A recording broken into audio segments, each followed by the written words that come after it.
Hello everyone, and welcome to my GH Soap Gossip Today update channel. I hope everyone is having a wonderful day. Before we begin, please hit the subscribe button and give this video a thumbs up. Carly excuses Drew's vengeance. Jordan stole Esme goes to Cyrus. General Emergency Clinic recap and spoilers for Thursday, January 18th. Note the present show offered a lot of show. The episode opened the last known point of interest, with Carly Spencer having a one-on-one with Michael Corinthos. Carly gets going saying their discussion feels like this feels familiar, after it was about a year prior when Michael defied Carly about not letting them know that Nina Reeves was Willow Corinthos' profile mother. During the discussion, Michael recognizes he was a charlatan, however Carly likewise tells her child she comprehends. By the day's end, the two of them ought to have been discovered that reality generally has an approach to surfacing. As the strain mellow, Michael takes note of that Drew Kane flipped out, and Carly states that he's been battling since getting back from Pentonville. He hasn't been something similar. Michael knows firsthand the way in which jail can transform somebody, and that's what he trusts. Assuming attracted looks for somebody to converse with, he can move beyond his injury. The two finish strong, with Michael expressing gratitude toward Carly for tolerating his statement of regret, and her letting him know that she'll continuously adore and uphold him, come what may. The caretaker hinders, expressing that Wiley Corinthos needs his father higher up. At the point when he returns, they discuss how abhorrent Nina is. Carly calls attention to that now that she's been expelled from the family, they will not need to manage her any longer. Michael questions, assuming Carly needs vengeance. In any case, she accepts that true serenity is more significant. With this SEC uncover, she can put Nina in the rearview, reflect, and never think back. Discussing Drew, he rages into Charlie's bar and orders a beverage. Anna Devane is at the bar and can see he's having a difficult time. The two beginning talking, and a great deal of what Drew is talking about outrage reverberates with Anna. She likewise shares her new hardships, and how shooting Charlotte Cassadine was the most exceedingly awful snapshot of her life. Anna expresses that being deceived has left her inclination dumb and guileless, yet irate in particular. She lets him know that outrage is a side effect of dread. In the wake of conversing with Anna, Coaxed accepts he wants to get the harmfulness out of his life. Then, at that point, Carly appears from her visit with Michael and joins both of them. Anna gives her sympathies over Bobby Spencer and afterward heads to one more table to sit tight for a companion. Carly gets Drew up on her discussion with Michael. She concedes that she's had similar accidents as her child, previously. Drew clarifies that he actually needs to converse with Michael, yet the greater part of his displeasure is coordinated towards Nina. Carly brings up that the silver lining in the SEC mystery uncover is that they can put Nina behind them. Notwithstanding, Drew noticed that he can't, and it's unmistakable he has vengeance at the forefront of his thoughts. In the interim, back at the Q Manor, Willow returns home after work. She gets into with Michael about the SEC mystery. She lets him know how Darlie found out, and keeping in mind that a large portion of her resentment is coordinated toward her profile mother, this doesn't excuse Michael's part in the whole thing. Absolution will take time. While they are bantering, Wiley comes ground floor and hinders them. He inquires as to whether father will be home this evening, and when they can be in every way together once more. Across town, Jordan Ashford partakes in some supper with TJ Ashford. He refreshes her about Christina Corinthos Davis' CIVF technique, and how he may currently be en route to being a father. As the two keep on talking, Jordan's telephone is barraged with cautions, and TJ questions who is exploding her cell phone. She tells the truth and notes she's dealing with a side task to figure out who shot Curtis Ashford.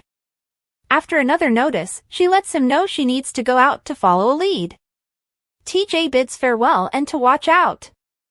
Back at Charlie's, Anna's gotten a table, and it turns out the companion she is hanging tight for is Jordan. She calls her and leaves a message, pondering where she is. Streak forward, and Jordan is on the docks, on the telephone, when she consents to meet with somebody as they can sort out where the firearm from the projectile that fired Curtis is from. At the point when she gets off the telephone is cornered by two baffling men who drag her away someplace obscure. Over at the clinic, Esme Sovereign tempests into Cyrus Renault's room.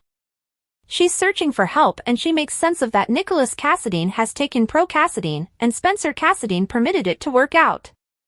Cyrus questions why she hasn't called the police. Esme lets him know that Spencer is taking steps to have her old energizes brought back, assuming she does, and again Cyrus questions why she would be stressed except if her recollections surfaced. She lies and states Laura Collins is the town city chairman, and the case would almost certainly be compromised since Nick is her child. Cyrus doesn't buy that the slightest bit, as he most likely is aware how incredible Laura was to Esme. Notwithstanding, Esme's searching for help, and Cyrus derives through their talk that she isn't really stressed over experts' security, it's an issue of ownership.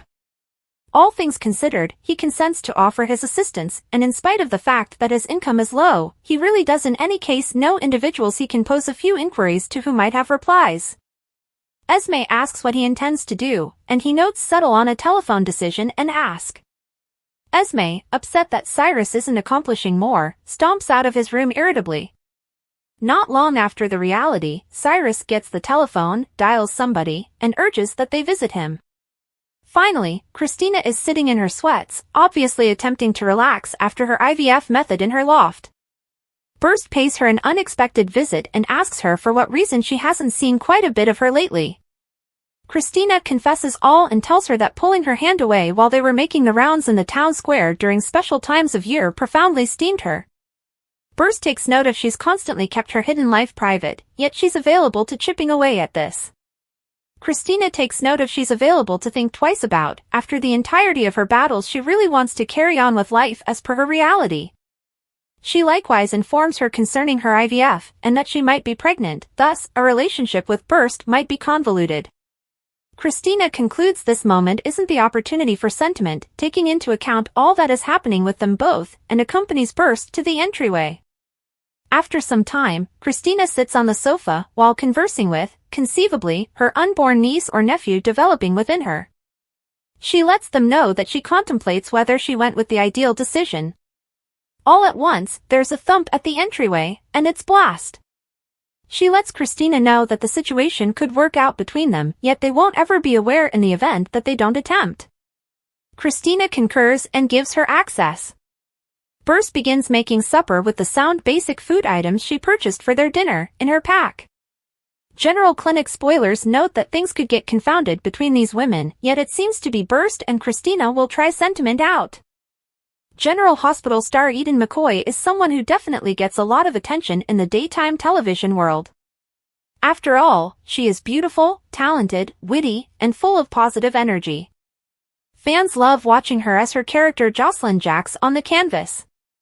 After all, they've watched her grow up over the years into the wonderful woman that she is today. But the last several months have not been easy for the actress. Keep reading below for all of the tragic details you need to know about Eden McCoy. Eden is someone who likes to share the highlights reel of her life on social media just like the rest of us. However, she has also been dealing with a lot of personal pain. Back in November of 2023, Eden announced that her mother Natasha had died of cancer. She posted an announcement on her Instagram page that said, "It feels bizarre and almost performative to make a post, so thanks for watching. If you like this video, so please don't forget to subscribe my channel and don't miss any update."